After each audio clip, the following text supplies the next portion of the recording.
വിശ്വാസി നിലനിൽക്കുക എന്നുള്ളത് ഞങ്ങളുടെ ഈ ജീവിതത്തിന്റെ നെറ്റ് റിസൾട്ടാണ്.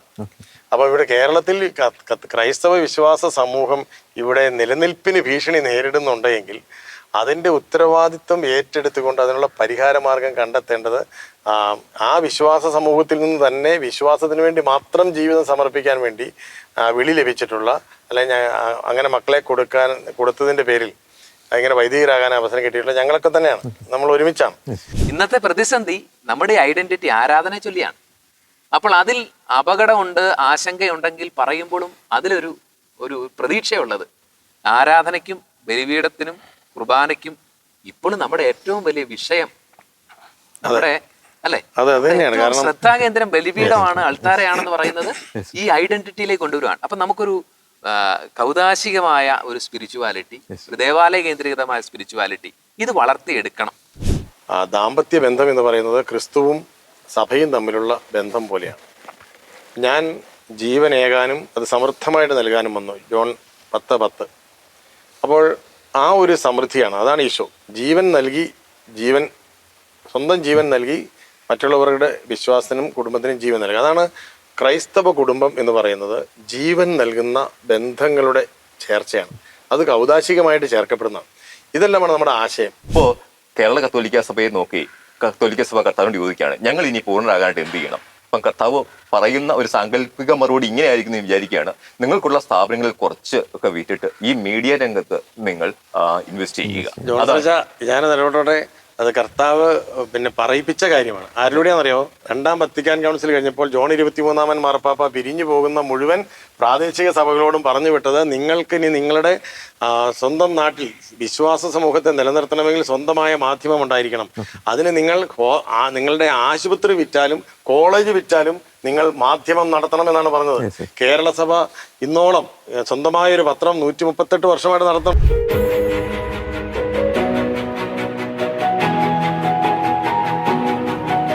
നമസ്കാരം. കേരളത്തിൽ ക്രൈസ്തവ സമുദായം അന്യം നിന്ന് പോവുകയാണ്, അല്ലെങ്കിൽ പോകാനുള്ള ഒരു സാധ്യതയുണ്ട് എന്നൊരു ആശങ്ക പല കോണുകളിൽ നിന്നും പലരും പങ്കുവയ്ക്കുന്നുണ്ട്. പലതരത്തിലുള്ള ആശങ്കകളാണ് പലരും പറയുന്നത്. വിശ്വാസപരമായിട്ടുള്ള പ്രതിസന്ധി, സാമ്പത്തികപരമായിട്ടുള്ള പ്രതിസന്ധി, ജനസംഖ്യയുമായി ബന്ധപ്പെട്ടുള്ള പ്രതിസന്ധികൾ, അത്തരത്തിലുള്ള പല പ്രതിസന്ധികളും പങ്കുവയ്ക്കുന്നു. പലപ്പോഴും അത്തരം ചർച്ചകൾ ആശങ്കകൾ പങ്കുവയ്ക്കുന്ന ഒരു ഇടങ്ങളായി പലപ്പോഴും മാറുന്നുണ്ട്. എന്താണ് ഇതിനൊരു പ്രതിവിധി? കേരളത്തിലെ ക്രൈസ്തവ സമുദായത്തിൻ്റെ ഒരു ഭാവി ശോഭനമല്ലേ? അല്ലെങ്കിൽ ഇതിനുള്ള പ്രതിവിധി എന്താണ്?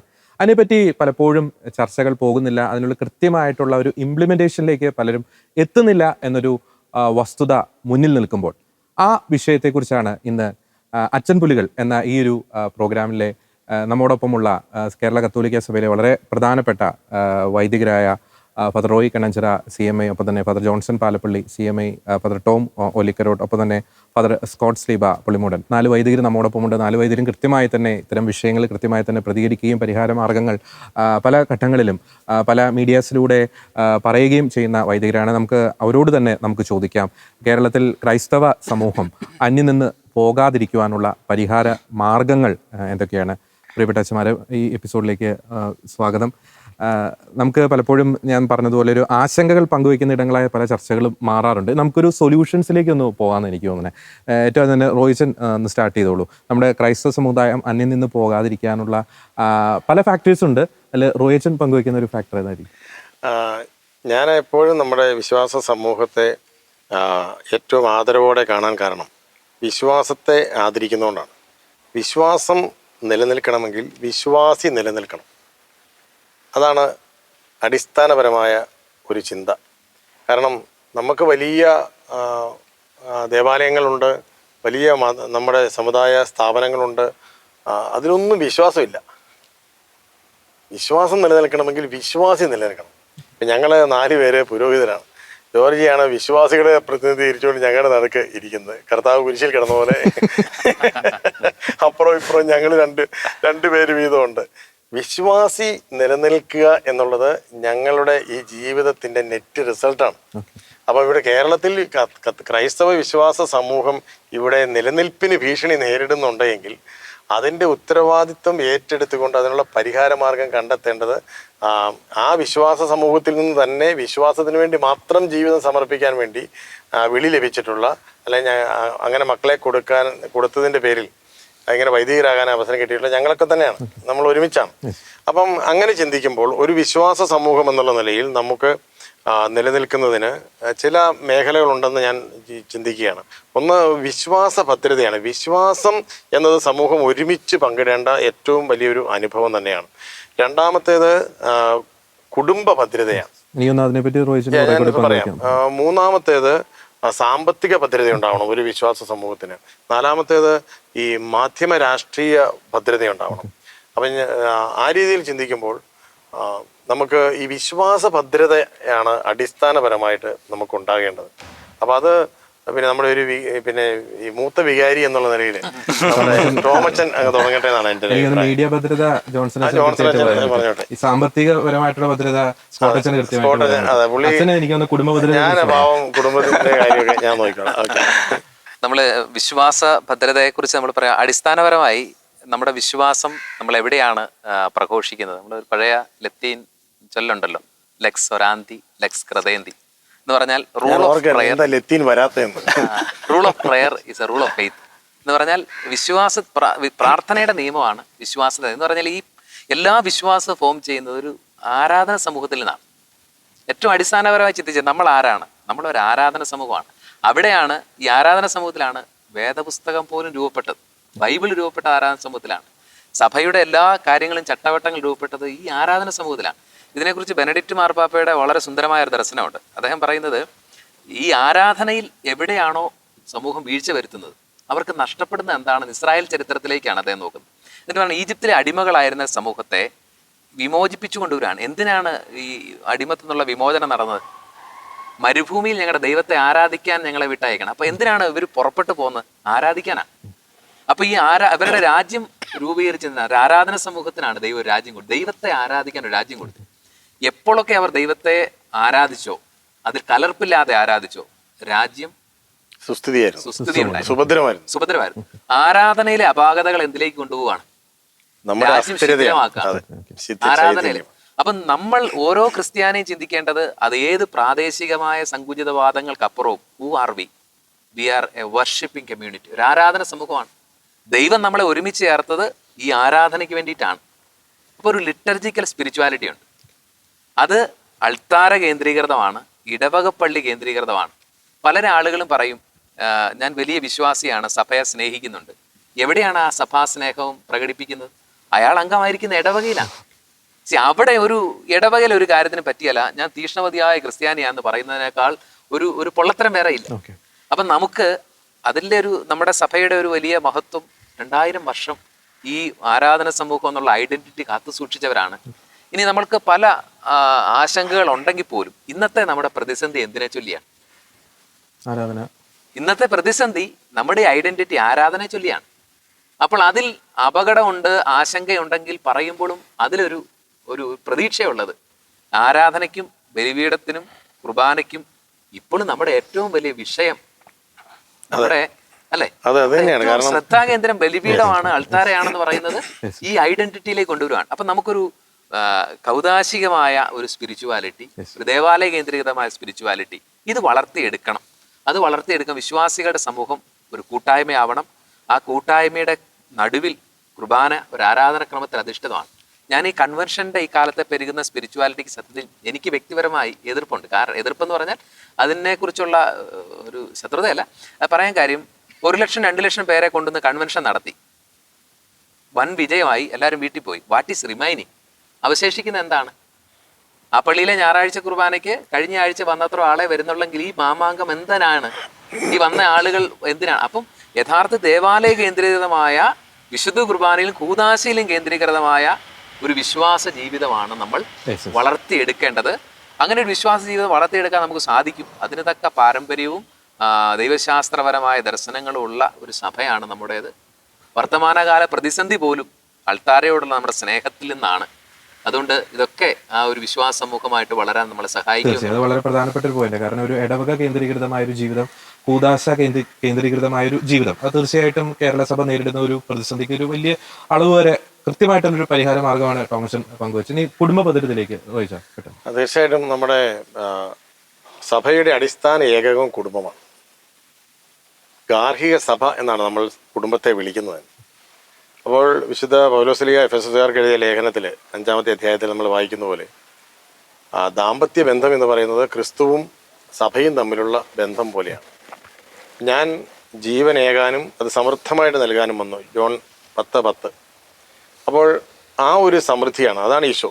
ജീവൻ നൽകി, സ്വന്തം ജീവൻ നൽകി മറ്റുള്ളവരുടെ വിശ്വാസത്തിനും കുടുംബത്തിനും ജീവൻ നൽകുക. അതാണ് ക്രൈസ്തവ കുടുംബം എന്ന് പറയുന്നത്. ജീവൻ നൽകുന്ന ബന്ധങ്ങളുടെ ചേർച്ചയാണ്, അത് ഔദാശികമായിട്ട് ചേർക്കപ്പെടുന്നതാണ്. ഇതെല്ലാമാണ് നമ്മുടെ ആശയം. ഈ ആശയം അനുസരിച്ച് ഇതുവരെ നമ്മുടെ സഭയും നമ്മുടെ വിശ്വാസ സമൂഹവും വളർന്നു വന്നു. അപ്പോൾ ഇപ്പോഴത്തെ ഒരു പ്രതിസന്ധി എന്താണ്? ഇപ്പം നമ്മുടെ സഭയിൽ ഇപ്പം 2001 നടത്തിയ സക്കറിയ കമ്മീഷൻ റിപ്പോർട്ട് അനുസരിച്ച് നമ്മൾ പലതവണ ചർച്ച ചെയ്തിട്ടുള്ള ഒരു വിഷയമാണ്. നമ്മുടെ കേരളത്തിലെ ക്രൈസ്തവ കുടുംബങ്ങളുടെ ഫെർട്ടിലിറ്റി റേറ്റ് 1.6 താന്നിരിക്കുന്നു എന്നുള്ളതാണ്. ഒരു കുടുംബത്തിൽ 1.5 കുട്ടിയാണ്, 2.25 കുട്ടി ഉണ്ടാകേണ്ട, അല്ലെങ്കിൽ 2.2 ആണ് ജനസമൂഹം നിലനിൽക്കാൻ ആവശ്യമായിട്ടുള്ള ബർത്ത് റേറ്റ്. പക്ഷേ നമുക്കത് 2-ൽ താഴേക്കായി, 1.6 എന്ന് പറയുമ്പോൾ നമ്മുടെ ഒരു വിശ്വാസ സമൂഹത്തിന് ദീർഘകാലത്തേക്ക് ഇതേപോലെ മുന്നോട്ട് പോകാൻ പറ്റില്ല. അപ്പോൾ നമ്മൾ കുറയുമ്പോൾ മറ്റു ചിലർ ഇവിടെ കൂടുകയാണല്ലോ. അപ്പം നമ്മളില്ലാതെയാകുന്ന ഗ്യാപ്പിൽ വേറെ പലരും വന്ന് കയറിയിരിക്കും. കാരണം ഇത് പ്രപഞ്ചത്തിന്റെ നിയമമാണ്. അപ്പം നമ്മൾ ജാഗ്രതയോടുകൂടി നമ്മുടെ കുടുംബങ്ങളിൽ കുടുംബ ഭദ്രത എന്ന് പറയുന്നത് ദാമ്പത്യ ഭദ്രതയാണ്. ദാമ്പത്യ ഭദ്രത എന്ന് പറയുന്നത് കൂടുതൽ മക്കളുടെ കൂട്ടായ്മ തന്നെയാണ് ദാമ്പത്യ ഭദ്രത എന്ന് പറയുന്നത്. ഇപ്പം ഓരോ ഓർമ്മ പങ്കുവയ്ക്കട്ടെ. കഴിഞ്ഞ ദിവസം ഒരു വീട്ടിൽ ചെന്ന് കഴിഞ്ഞപ്പം ഒരു വല്യമ്മ ഇങ്ങനെ കരഞ്ഞുകൊണ്ടിരിക്കുകയാണ്. അപ്പം അവിടെ ഒരു വല്യപ്പന് മാത്രമേ ഉള്ളൂ. നമ്മുടെ കേരളത്തിലെ കുടുംബങ്ങളുടെ ഒരു അവസ്ഥ ഏതാണല്ലോ, മക്കളെല്ലാം വിദേശത്താണ്. അപ്പം രാവിലെ ഒരു 8-9 കൂടി കണ്ണിലൊരു കരട് പോയതാണ്. ഞാൻ വീട്ടിൽ ചെല്ലുമ്പോൾ പിന്നെ വൈകിട്ടൊരു 4 മണിയായി. ഈ കരട് എടുത്തു കളയാൻ ആരുമില്ല. കാരണം വല്യപ്പൻ വന്ന് ഊതുമ്പോൾ കരട് കാണത്തില്ല. അതായത് കണ്ണിന് കാഴ്ചയുള്ള ഒരാൾ കുടുംബത്തിലില്ലച്ച എന്ന് പറഞ്ഞുകൊണ്ട് ഈ അമ്മ കിടന്ന് നിലവിളിക്കുകയാണ്. അത് ഈ ഒരു കാലത്തിന്റെ നിലവിളിയാണ്. നമ്മുടെ കുടുംബ ഭദ്രത എന്ന് പറഞ്ഞു കഴിഞ്ഞാൽ ഈ നാട്ടിൽ, നമ്മൾ ജനിച്ചു വളർന്ന നാട്ടിൽ നമുക്ക് മക്കളും കൊച്ചുമക്കളുമായിട്ട് ഒരുമിച്ച് വളരുന്ന ഒരു കുടുംബത്തിന്റെ സമൃദ്ധിയാണ്. അത് ഇവിടെ സംജാതമാകണം, അതിവിടെ നിലനിൽക്കണം, അതിനുള്ള സാഹചര്യം ഒരുക്കണം. അത് ആദ്യം നമ്മളോട് തുറന്നു പറഞ്ഞത് നമ്മുടെ ഇടുക്കി രൂപതയുടെ ആദരണീയനായ മുൻ ബിഷപ്പ് അഭിമന്യ ജോൺ, നമ്മുടെ മാത്യു ആനക്കുഴിക്കാട്ടിൽ പിതാവാണ്. അപ്പൊ ആ പിതാവിനെ എല്ലാവരും കൂടെ നവമാധ്യമങ്ങളിൽ പൊങ്കാലയിട്ടു. 5 മക്കളെങ്കിലും ഒരു ക്രൈസ്തവ കുടുംബത്തിനുണ്ടാവണം, ആൺകുട്ടികൾ 25 വയസ്സ് ആകുമ്പോഴേക്കും കല്യാണം കഴിക്കണം എന്ന് പറഞ്ഞ പിതാവിനെ നമ്മൾ അന്നേരം വലിയ ആക്രമമായിരുന്നു സാമൂഹിക മാധ്യമങ്ങളിൽ. പക്ഷേ പിതാവ് പറഞ്ഞത് പരമസത്യമാണ്. നമ്മുടെ കുടുംബത്തിൽ മക്കളുണ്ടായേ പറ്റൂ. ആ മക്കളെ ഉണ്ടാകുമ്പോൾ ആ മക്കൾക്ക് ഈ ഒരു കാലത്ത് വളരാനായിട്ടും വളർത്താനായിട്ടുമുള്ള മാതാപിതാക്കളുടെ പ്രതിസന്ധിയെ സഭാസമൂഹം ഒരുമിച്ച് നിന്ന് സഹായിക്കണം എന്നാണ് എൻ്റെ വ്യക്തിപരമായ അഭിപ്രായം. അതിനെ സന്യാസ സഭകളും രൂപതകളും വിവിധ സഭാ സമൂഹങ്ങളും ആ ഒരു കാഴ്ചപ്പാടിൽ, എന്തിന് ഈ കെട്ടിടങ്ങളെല്ലാം അനാഥമാകും നമ്മളുടെ ഇവിടെ വിശ്വാസം നിലനിൽക്കുന്നില്ലെങ്കിൽ. വിശ്വാസം നിലനിൽക്കണമെങ്കിൽ വിശ്വാസി നിലനിൽക്കണം, വിശ്വാസി നിലനിൽക്കണമെങ്കിൽ വിശ്വാസിയെ നിലനിർത്തണം, അതിന് ഒരുമിക്കണം, എല്ലാ സാധ്യതകളും അതിനുവേണ്ടി ഒരുമിക്കണം, അതിന് കഴിയട്ടെ എന്ന്. അതോടൊപ്പം നമ്മളെ ആശങ്കപ്പെടുന്ന ഒരു വസ്തുത വൈകുന്ന വിവാഹങ്ങളാണ്. കത്തോലിക്ക സമൂഹത്തിലാണ് ഇന്ന് കേരളത്തിൽ ഏറ്റവും താമസിച്ച് വൈകി വിവാഹങ്ങൾ നടക്കുന്നത്. 30-ന് ശേഷം 33-ന് മുകളിൽ പ്രായമുള്ള 1,30,000-ഓളം യുവാക്കൾ സീറോ മലബാർ സഭയിൽ തന്നെ ഉണ്ട് എന്നൊരു അനൗദ്യോഗിക കണക്കുണ്ട്. 13 രൂപതകളിലായിട്ട് ഞങ്ങൾ തന്നെയാണ്, ദീപിക ഫ്രണ്ട്സ് ക്ലബ്ബ് തന്നെയാണ് ആ കണക്കെടുത്ത്. ജിനോ പുന്നമറ്റത്തിലെ അച്ഛനും മാണി പുതിയുടെ അച്ഛനും ഞാനും കൂടി ദീപിക ഫ്രണ്ട്സ് ക്ലബിന്റെ ചുമതല വഹിച്ചുകൊണ്ടിരിക്കുമ്പോൾ ഞങ്ങളെടുത്ത കണക്കാണ്. 2017 ആദ്യമായിട്ട് ഞങ്ങളൊരു കണക്ക് അങ്ങനെ പുറത്തു വിടുന്നത്. അപ്പോൾ നോക്കുമ്പോഴുണ്ട് പിന്നെ 40,000 കുടുംബങ്ങളുള്ള ഒരു രൂപതയിൽ 10,000 ചെറുപ്പക്കാര് കല്യാണം കഴിക്കാൻ നിൽക്കുകയാണ്. അപ്പോൾ ഇതൊക്കെ നമ്മുടെ ജോൺസൺ പറഞ്ഞ പോലെ നമ്മുടെ കുടുംബ ഭദ്രത എന്ന് പറയുന്ന അവസ്ഥയെ വളരെയേറെ ഹാം ചെയ്യുന്നുണ്ട്. അപ്പൊ നമുക്കിതിനൊക്കെ പരിഹാരം കണ്ടെത്തണം, അതിന് സംഘടിതമായ ചർച്ച വേണം. അപ്പോൾ ലിറ്റർജി ഉണ്ടാകണമെങ്കിലും വിശ്വാസികൾ ഉണ്ടാവണം. അപ്പൊ നമുക്ക് ഒരുമിച്ച് മൂവ് ചെയ്യണം. വളരെ കറക്റ്റാണ്. നമ്മൾ ഈ ഒന്ന് അടുത്തൊരു പോയിന്റ്, എനിക്ക് മീഡിയ ഭദ്രത, എനിക്ക് ഒരു 10-30 വർഷം മുമ്പ് ഈ ഒരു പോയിന്റ് ഡിസ്കസ് ചെയ്യേണ്ട ഒരു ആവശ്യം ഉണ്ടായിരുന്നില്ല. ഈ ഒരു കാലഘട്ടത്തിലാണ് പ്രത്യേകിച്ച് മീഡിയ ഭദ്രതയുടെ വലിയൊരു ആവശ്യകതയിലേക്ക്, മാധ്യമ ഭദ്രത. അതെനിക്ക് ജോൺസൺ അച്ഛൻ കൃത്യമായിട്ട് തന്നെ. നമ്മുടെ ബൈബിളിൽ ഇങ്ങനൊരു സംഭവം നമ്മൾ വായിക്കുന്നുണ്ട്. അതായത് ദൈവകൽപ്പനകളെല്ലാം കൃത്യമായി പാലിച്ചിരുന്ന ഒരു യുവാവ് കർത്താവിൻ്റെ അടുക്കൽ നിന്ന് ചോദിക്കുകയാണ്, പൂർണ്ണനാകാനായിട്ട് ഞാൻ എന്ത് ചെയ്യണം? അപ്പം കർത്താവ് കൊടുക്കുന്നൊരു മറുപടി ഉണ്ട്, നിനക്കുള്ളതെല്ലാം വിറ്റ് നിനക്ക് ദരിദ്രർക്ക് കൊടുക്കുക. ഇപ്പോൾ ഞാനിപ്പോൾ അതിശയോക്തി കലർത്തി പറയുകയാണ്, ഇപ്പോൾ കേരള കത്തോലിക്ക സഭയെ നോക്കി കത്തോലിക്ക സഭ കർത്താവിനോട് ചോദിക്കുകയാണ്, ഞങ്ങൾ ഇനി പൂർണ്ണനാകാനായിട്ട് എന്ത് ചെയ്യണം? അപ്പം കർത്താവ് പറയുന്ന ഒരു സാങ്കല്പിക മറുപടി ഇങ്ങനെ ആയിരിക്കും എന്ന് വിചാരിക്കുകയാണ്, നിങ്ങൾക്കുള്ള സ്ഥാപനങ്ങളിൽ കുറച്ച് ഒക്കെ വിറ്റിട്ട് ഈ മീഡിയ രംഗത്ത് നിങ്ങൾ ഇൻവെസ്റ്റ് ചെയ്യുക. അതാണ് ഞാൻ നിലപാടോടെ അത് കർത്താവ് പിന്നെ പറയിപ്പിച്ച കാര്യമാണ്. ആരിലൂടെയാണെന്നറിയോ? രണ്ടാം വത്തിക്കാൻ കൗൺസിൽ കഴിഞ്ഞപ്പോൾ ജോൺ 23 മാർപ്പാപ്പ പിരിഞ്ഞു പോകുന്ന മുഴുവൻ പ്രാദേശിക സഭകളോടും പറഞ്ഞു വിട്ടത്, നിങ്ങൾക്ക് ഇനി നിങ്ങളുടെ സ്വന്തം നാട്ടിൽ വിശ്വാസ സമൂഹത്തെ നിലനിർത്തണമെങ്കിൽ സ്വന്തമായ മാധ്യമം ഉണ്ടായിരിക്കണം. അതിന് നിങ്ങൾ നിങ്ങളുടെ ആശുപത്രി വിറ്റാലും കോളേജ് വിറ്റാലും നിങ്ങൾ മാധ്യമം നടത്തണമെന്നാണ് പറഞ്ഞത്. കേരള സഭ ഇന്നോളം സ്വന്തമായ ഒരു പത്രം 138 വർഷമായിട്ട് നടത്തുന്നുണ്ട് അല്ലേ? ഞാൻ അതിലേക്ക് വരികയാണ്. നമ്മുടെ കേരളത്തിലെ ഒരു പൊതുസമൂഹത്തിന്റെ ആ ഫാബ്രിക് ഒന്ന് പരിശോധിച്ചിട്ടുണ്ടെങ്കിൽ നമുക്ക് മനസ്സിലാക്കുന്ന ഒരു സംഗതി, അത് രാഷ്ട്രീയ പാർട്ടി ആയിക്കോട്ടെ മതസ്ഥാപനം ആയിക്കോട്ടെ, രണ്ട് വളങ്ങൾ എന്ന് പറഞ്ഞാൽ രണ്ട് കൈത്താങ്ങുകളുണ്ട്. ഒന്ന് ഒരു പത്രത്തിന്റെ കൈത്താങ്ങ്, രണ്ട് ഒരു ചാനലിന്റെ കൈത്താങ്ങ്. ഈ രണ്ട് കൈത്താങ്ങിലൂടെയാണ് ഈ രാഷ്ട്രീയ പാർട്ടി ആയിക്കോട്ടെ അല്ലെങ്കിൽ ഏതെങ്കിലും മറ്റെന്തെങ്കിലും ഗ്രൂപ്പ് ആയിക്കോട്ടെ വളർന്നുകൊണ്ടിരിക്കുന്നത്. ഞാൻ ഉദാഹരണം പറയുകയാണെങ്കിൽ ഭരണകക്ഷിക്ക് ഒരു പത്രമുണ്ട്, ഒരു ചാനലുണ്ട്. ആ പത്രത്തിലും ചാനലിലും വരുന്നത് ഭരണകക്ഷിയുടെ മാത്രം വാർത്തകളാണ്. പ്രതിപക്ഷത്തിന് ഒരു പത്രമുണ്ട്, ഒരു ചാനലുണ്ട്. ആ ചാനലിലും അതുപോലെ തന്നെ ആ പത്രത്തിലും വരുന്നത് ആ പ്രതിപക്ഷത്തിന്റെ വാർത്തകൾ മാത്രമാണ്. അതോടൊപ്പം തന്നെ കത്തോലിക്ക സഭയ്ക്ക് ഒരു പത്രമുണ്ട്, ദീപികയില്. ഈ ദീപികയില് കത്തോലിക്ക സഭയുടെ വാർത്തകൾ കൂടുതലായിട്ട് വരുമ്പോൾ നമ്മൾ തന്നെ അസഹിഷ്ണുരായി തീരുകയാണ്. എന്തുകൊണ്ട് ഈ കത്തോലിക്ക സഭയുടെ വാർത്തകൾ മാത്രമേ ദീപിക വരുന്നുള്ളൂ? പിന്നെ ദീപിക ആർക്കു വേണ്ടിയിട്ടാണ് നിലകൊള്ളുന്നത്? അതുകൊണ്ട് കത്തോലിക്ക സഭയുടെ വാർത്തകൾ പ്രസിദ്ധീകരിക്കണം എന്ന് നമ്മൾ ആഗ്രഹിക്കുന്ന പത്രത്തിൽ കത്തോലിക്ക സഭയുടെ വാർത്തകൾ വരുമ്പോൾ നമ്മൾ ആനന്ദിക്കുകയാണ്, ആഹ്ലാദിക്കുകയാണ്, പത്രത്തോട് ചേർത്ത് പിടിക്കുകയാണ് നമുക്ക് ചെയ്യേണ്ടത്. നമുക്കറിയാം, മലയാളത്തിലെ ഏറ്റവും ആദ്യത്തെ ദിനപത്രം ദീപികയാണ്. ഈ ദീപിക കുടുംബത്തിൽ നിന്നാണ് മലയാള പത്രലോകത്ത് ഉണ്ടായിരിക്കുന്ന എല്ലാ വിഭവങ്ങളുടെ ആരംഭം. മലയാള പത്രലോകത്ത് ഏറ്റവും ആദ്യമായിട്ട് ഒരു കളർ പേജ് അച്ചടിച്ചത് 1982 പെയിന്റുകളുടെ അത്ഭുത ലോകം എന്ന് പറയുന്ന ഒരു സൺഡേ സപ്ലിമെന്റിലെ കവർ സ്റ്റോറിയാണ്. ആ പത്രം എൻ്റെ ഇപ്പോഴും ഉണ്ട്. ഇന്ന് കേരളത്തിലെ മുഖ്യധാരാ മാധ്യമങ്ങളൊക്കെ പിന്തുടരുന്നത് ദീപികയുടെ നയങ്ങളാണ്. 1968 മനുഷ്യൻ ചന്ദ്രനിൽ ആദ്യമായി കാലുകുത്തിയപ്പോൾ ആ വാർത്ത കളറിൽ മലയാളിയുടെ മുമ്പിൽ എത്തിച്ചത് ദീപിക എന്ന് പറയുന്ന മലയാളത്തിൽ. എത്രമാത്രം പാരമ്പര്യമുള്ള ഒരു പത്രം ഉണ്ടായിട്ടും എന്തുകൊണ്ട് നമ്മുടെ കേരളത്തിലെ കത്തോലിക്ക വിശ്വാസികൾ ഈ പത്രത്തോട് ഒരു വിമുഖത പ്രകടിപ്പിക്കുന്നു എന്നുള്ളത് നമ്മൾ ആത്മവിശ്വാസം ചെയ്യേണ്ട ഒരു വിഷയമാണ്. അതുകൊണ്ട് നമ്മൾ മനസ്സിലാക്കുക, ഒരു പത്രത്തിന്റെയും ഒരു ചാനലിന്റെയും സഹായമില്ലാതെ ഒരു മതസമൂഹത്തിനായിക്കോട്ടെ ഏത് സമൂഹത്തിനായിക്കോട്ടെ നിലനിൽപ്പില്ല എന്നുള്ള വിവരം ഒരേ മനസ്സ് രൂപീകരിക്കാനും ഒരേ അഭിപ്രായം രൂപീകരിക്കാനും ആശയം പങ്കുവയ്ക്കണ്ടേ. ഇന്ന് മറ്റു പത്രങ്ങളും മറ്റു ചാനലെങ്കിലും ഒക്കെ അല്പമെങ്കിലും സ്പേസ് നമുക്ക് നൽകുന്നുണ്ടെങ്കിൽ അത് ദീപികയെ ഭയപ്പെട്ടിട്ടാണ്. ദീപിക ഒരു അകാല മൃത്യു അടഞ്ഞിട്ടുണ്ട് എങ്കിൽ ക്രൈസ്തവന്റെ വാർത്തകൾ സമ്പൂർണ്ണമായിട്ടും മുഖ്യധാരാ മാധ്യമങ്ങൾ തിരസ്കരിക്കുന്ന ഒരു കാലഘട്ടത്തിലേക്ക് നമ്മൾ പ്രവേശിക്കും. അതുകൊണ്ട് നമ്മൾ തീർച്ചയായിട്ടും നമുക്കറിയാലോ, നമുക്ക് നമ്മുടെ വിദ്യാഭ്യാസ സ്ഥാപനങ്ങളായിക്കോട്ടെ അതുപോലെ തന്നെ ആശുപത്രികളായിക്കോട്ടെ ഇതൊക്കെ നടത്താനായിട്ട് നമ്മൾ കോടിക്കണക്കിന് രൂപ ഇൻവെസ്റ്റ് ചെയ്യുന്നുണ്ട്. അതിൽ ഒരു സ്ഥാപനം നടത്തുന്ന തുക നമ്മുടെ ഒരു മാധ്യമത്തിലേക്ക് ഇൻവെസ്റ്റ് ചെയ്തിട്ടുണ്ടെങ്കിൽ വളരെ വിശാലമായിട്ട് തന്നെ വളരെ പരിഷ്കൃതമായ രീതിയിൽ തന്നെ ആധുനികമായ രീതിയിൽ തന്നെ നമുക്ക് വാർത്താ മാധ്യമങ്ങളിൽ നമുക്ക് സ്ഥാനം ഉറപ്പിക്കാൻ നമുക്ക് സാധിക്കും. അതുകൊണ്ട് ഒരു നിതാന്തമായിട്ടുള്ള ഒരു മാധ്യമ ജാഗ്രത നമ്മുടെ സമൂഹത്തിന് നിലനിൽപ്പിന് ആവശ്യമാണ് എന്ന കാര്യം ഓരോ ക്രൈസ്തവനും മനസ്സിലാക്കേണ്ടതാണ്. കൃത്യമാണ്. കാരണം ഒരു മീഡിയ ലിറ്ററസി കുറെ കൂടി നമ്മുടെ സമുദായങ്ങൾ അതിലേക്ക് കുറെ കൂടി വളരേണ്ടിയിരിക്കുന്നു. ഒരു ഇപ്പൊ പറഞ്ഞ ഒരു രൂപതാ തലത്തിൽ അല്ലെങ്കിൽ സഭ മൊത്തത്തിൽ, ഒപ്പം തന്നെ ഓരോ ഇടവക തലത്തിലും ഇത്തരത്തിലുള്ള ഒരു മീഡിയ ലിറ്ററസിയിലേക്ക് വളരേണ്ടിയിരിക്കുന്നു. ഈ സ്കോട്ടേജ് പ്രത്യേകിച്ച് ഈ കാലഘട്ടത്തിൽ ക്രൈസ്തവർ നേരിടുന്ന വലിയ പ്രതിസന്ധികളുണ്ട്. മലയോര കർഷകരുടെ പ്രതിസന്ധി, പ്രത്യേകിച്ച് ക്രൈസ്തവരുടെ തന്നെ സാമ്പത്തിക അടിത്തറ അല്ലെങ്കിൽ അവരുടെ നട്ടല് തന്നെ അടിച്ചു തകർക്കുന്ന രീതിയിലുള്ള പല പ്രശ്നങ്ങളും, അല്ലെങ്കിൽ അവരുടെ ബിസിനസ് രംഗത്തേക്കുള്ള ചിലരുടെ കൈയേറ്റങ്ങൾ, ഒപ്പം ഈ നമുക്കറിയാം വിഴിഞ്ഞത്ത് നടന്ന ഈ തുറമുഖവുമായി ബന്ധപ്പെട്ട വിഷയങ്ങൾ, മലയോര കർഷകരുടെ ബഫർ സോൺ പോലുള്ള വിഷയങ്ങൾ. അപ്പോൾ സാമ്പത്തിക ഭദ്രത, ഈ ക്രൈസ്തവ സമുദായം അന്യം നിന്ന് പോകാതിരിക്കുവാൻ സാമ്പത്തിക ഭദ്രതയുടെ ഒരു പ്രാധാന്യം തീർച്ചയായിട്ടും. നമ്മൾ വിശ്വാസം ജീവിക്കുന്നു, അത് കുടുംബത്തിൽ ജീവിക്കുന്നു, അതിനുശേഷം അവന്റെ നിലനിൽപ്പ് അവന്റെ സാമ്പത്തിക സ്രോതസ്സിനെ ആശ്രയിച്ചിരിക്കും. കേരളത്തിൽ നടന്നൊരു പഠനം അനുസരിച്ച് 2 പതിറ്റാണ്ട് കഴിയുമ്പോൾ കേരളത്തിലെ രാഷ്ട്രീയ ഭൂപടത്തിൽ നിന്ന് നസ്രാണികൾ നാമാവശേഷമാകും. പൊതുമേഖലാ സ്ഥാപനങ്ങളിൽ നിന്നും അവരുടെ ബിസിനസ് മേഖലകളിൽ നിന്നും രാഷ്ട്രീയ മേഖലകളിൽ നിന്നും നസ്രാണികൾ മാറ്റപ്പെടുന്നതാണ്. 3 അവന്റെ സാമ്പത്തിക മേഖലകൾ. ഇന്ന് നമ്മളെ സംബന്ധിച്ചിടത്തോളം നമ്മളെ നസ്രാണി സമൂഹത്തിന് ഏറ്റവും വലിയ സമ്പത്ത് അവന്റെ കാർഷിക മേഖല തന്നെ.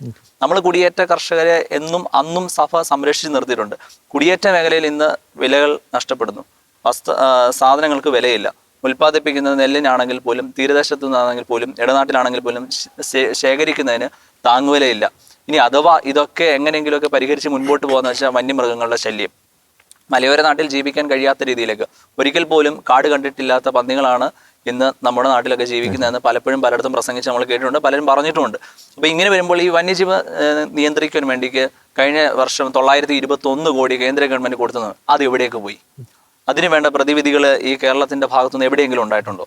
കാർഷിക മേഖലയിൽ വലിയ ഒരു തകർച്ച ഉണ്ടാകുന്ന വഴി നമ്മുടെ സാമ്പത്തിക സ്രോതസ്സാണ് നഷ്ടപ്പെട്ടത്. നമ്മുടെ ഈ സഭ, ഇന്ന് കാണുന്ന സഭയും സമുദായ സ്നേഹം ബോധത്തോടു കൂടെ കെട്ടിപ്പടുത്തി ഇതെല്ലാം മണ്ണിൽ പണിയെടുത്തുണ്ടാക്കിയതാണ്. അതാരും നമുക്ക് വിദേശ നാടുകളിൽ നിന്ന് അല്ലെങ്കിൽ നമുക്ക് നൽകിയതിൻ്റെ ബാക്കി പത്രമല്ല. നമ്മുടെ പൂർവികര് മണ്ണിൽ പണിയെടുത്തതിൻ്റെ ബാക്കി പത്രമാണ് ഇന്ന് ഈ കാണുന്ന സഭയും സമുദായത്തിൻ്റെതായ മുഴുവൻ സാധനങ്ങളും, മുഴുവൻ കാര്യങ്ങളും. ഈ സാമ്പത്തിക സ്രോതസ്സ് ഇന്ന് നമ്മുടെ കുടുംബങ്ങളിൽ നിലനിർത്തണമെങ്കിൽ അത് കാർഷിക മേഖലയെ ഉദ്ധരിക്കുക എന്നുള്ളതാണ്. കാർഷിക മേഖല ഉദ്ധരിക്കാൻ വേണ്ടി സർക്കാരുകളുടെ ഭാഗത്തു നിന്ന് ഈ പറഞ്ഞ രീതിയിൽ യാതൊരു വിധമായിട്ടുള്ള അനുകൂല നിലപാടുകളും ഉണ്ടാവുന്നില്ല. കാർബൺ ഫണ്ട് പോലെയുള്ള കാര്യങ്ങളാണെങ്കിൽ ഉണ്ടാകുന്നില്ല. ഈ ഗാഡ്ഗിൽ റിപ്പോർട്ടുകളുടെയൊക്കെ വെളിച്ചത്തിൽ നമ്മെ കൂടുതൽ ദോഷഫലങ്ങളെ കൊണ്ടുപോകുന്നതല്ലാതെ നമ്മളെ സംരക്ഷിക്കുന്ന ഒരു നിലപാട് ഇവിടെ കാർഷിക മേഖലയിൽ ഉണ്ടാകുന്നില്ല. തീരദേശം നോക്കിയാൽ 30 രൂപ മാത്രമേ ഉള്ളൂ 1 കിലോ മത്തിക്ക് കടപ്പുറത്തുള്ളത്. പക്ഷേ ഇന്ന് നമ്മുടെയൊക്കെ കൈകളിൽ വരുമ്പോൾ 300-ൽ അധികം ആയിട്ട് മാറ്റപ്പെടുകയും ഇടനിലക്കാർ ലാഭം ഉണ്ടാകുന്നു. കർഷകർക്കോ അല്ലെങ്കിൽ തീരദേശത്തും ഇടനാട്ടിലും മലനാട്ടിലുമുള്ളവർക്ക് അതിന് വേണ്ട സംരക്ഷണം കൊടുക്കുന്നില്ല. അവരെ കൂടെ സംരക്ഷിക്കുന്ന ഒരു നിലപാട് ഇപ്പോൾ നമ്മുടെ സഭയുടെ ഭാഗത്തുനിന്നും മറ്റ് സംരംഭങ്ങളിൽ നിന്നും അവർ തന്നെ വസ്തു ഏറ്റെടുത്തുകൊണ്ട്, ഉൽപ്പന്നങ്ങൾ ഏറ്റെടുത്തുകൊണ്ട് പൊതുവിപണിയിലേക്ക് നമ്മൾ പരസ്പരം സഹായിക്കുകയും വേണം. സ്ഫോടനം പറഞ്ഞ പോലെ നമ്മുടെ ഒരു ക്രൈസ്തവന് ഒരു കടക്കാരൻ എന്ന് പറഞ്ഞു കഴിഞ്ഞാലുണ്ടല്ലോ, അവൻ കടയുള്ളവൻ എന്നല്ല, കടമുള്ളവൻ എന്നാണ് അർത്ഥം. അപ്പോൾ അതുകൊണ്ട് നമ്മൾ പരസ്പരം സഹായിക്കണം. നമ്മളെ മാത്രമല്ല എല്ലാവരെയും സഹായിക്കണം. ഒപ്പം നമ്മളെയും നിലനിൽക്കാൻ സഹായിക്കണം. നമ്മുടെ കടകളിൽ നിന്ന് നമ്മൾ സാധനങ്ങൾ വാങ്ങിക്കുകയും കച്ചവടക്കാരെ സഹായിക്കുകയും കൃഷിക്കാരെ സഹായിക്കുകയും കാർഷിക ഉൽപ്പന്നങ്ങളുടെ ഇടനിലക്കാരില്ലാതെ തന്നെ വാങ്ങിക്കാനുള്ള സംവിധാനം ഉണ്ടാക്കുകയും ഇപ്പം വിവിധ രൂപതകളും പിന്നെ നമ്മുടെ സമുദായ സംഘടനകളൊക്കെ അത്തരത്തിൽ AKCC ഉൾപ്പെടെ അത്തരത്തിലുള്ള പ്രയത്നങ്ങൾ തുടങ്ങിയിട്ടുണ്ട്. അത് കൂടുതൽ വിജയകരമാകട്ടെ എന്ന് നമുക്ക്. ഓക്കെ, അച്ഛൻ പറഞ്ഞതിൽ പ്രധാനപ്പെട്ട ഞാൻ വീഡിയോ കഴിഞ്ഞ ദിവസം സോഷ്യൽ മീഡിയയിൽ കണ്ടത്, അതായത് അത് രൂപതയാണെന്ന് ഞാൻ ഓർക്കുന്നില്ല.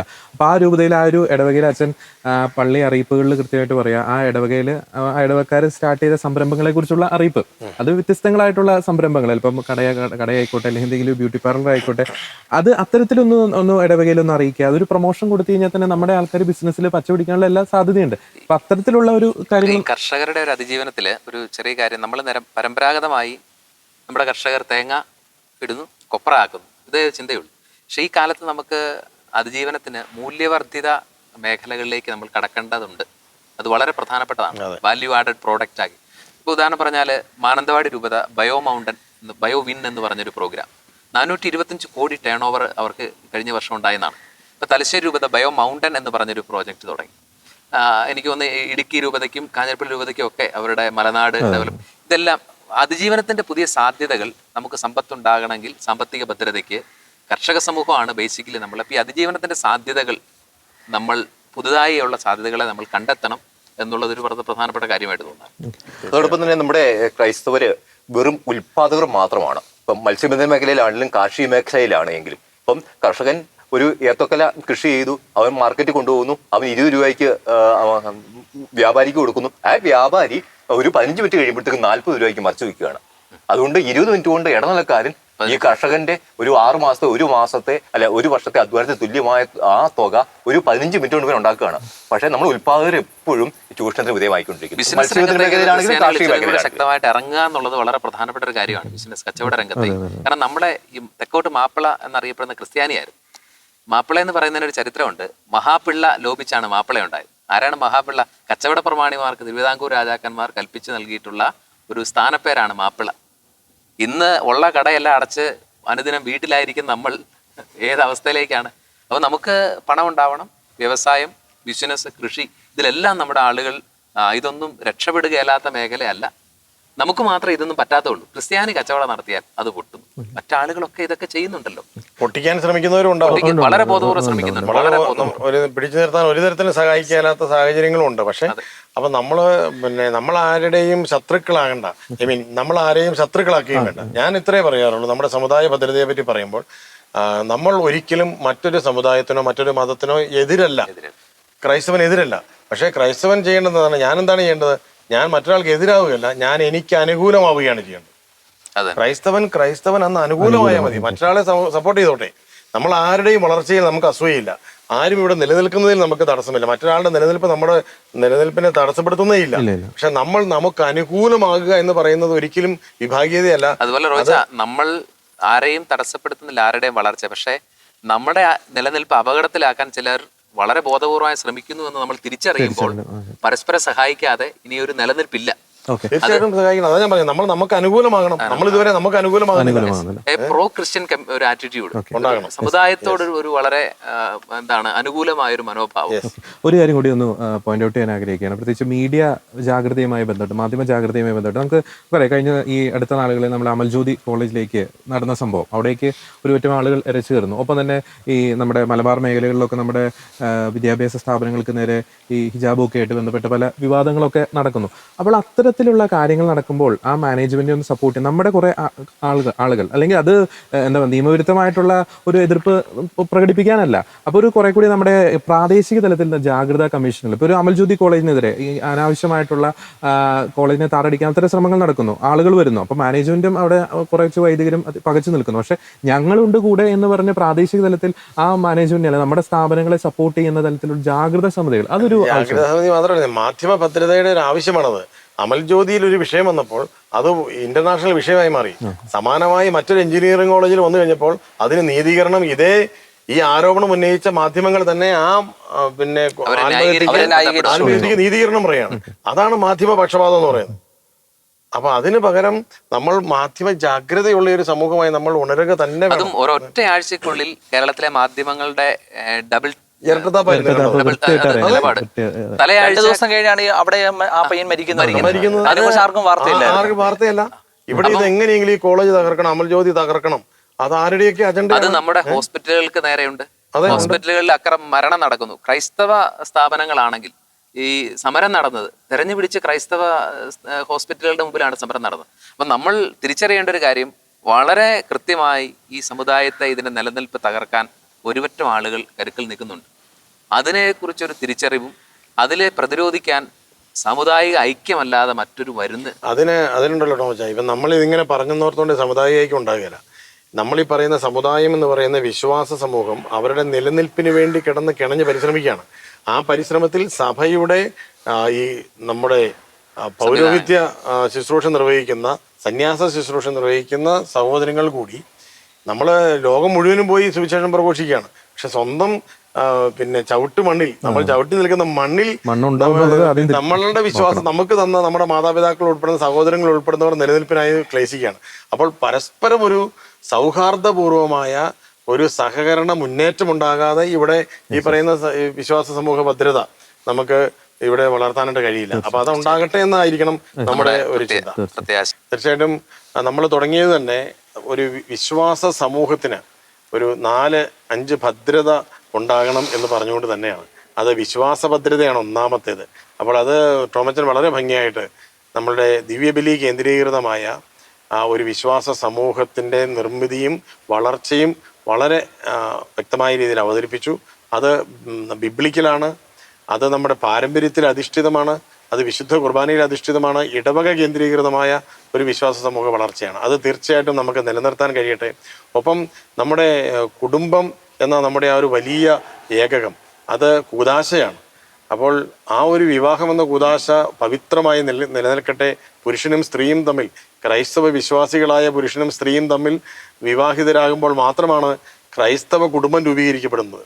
അതിന് കൂടിത്താമസം കൊണ്ട് നടക്കില്ല, അതിന് ഗേ പരിപാടി കൊണ്ട് നടക്കില്ല. അതിന് കത്തോലിക്ക സഭയുടെ പൈതൃകവും പാരമ്പര്യവും മാതാപിതാക്കളിൽ നിന്ന് സ്വീകരിച്ച യുവാവും യുവതിയും തമ്മിൽ വിവാഹം കഴിക്കുമ്പോഴാണ് കത്തോലിക്ക കുടുംബം രൂപീകരിക്കപ്പെടുന്നത്. എങ്കിൽ മാത്രമാണ് കത്തോലിക്ക സഭ ഇവിടെ നിലനിൽക്കുന്നത്. അല്ലെങ്കിൽ നമ്മൾക്ക് പൊതുസമൂഹം ഉണ്ടാക്കാം, വിശ്വാസ സമൂഹം ഉണ്ടാകില്ല. അതുകൊണ്ട് കുടുംബ ഭദ്രത വിശ്വാസ സമൂഹത്തിന് അടിയന്തരമായ ആവശ്യമാണ്.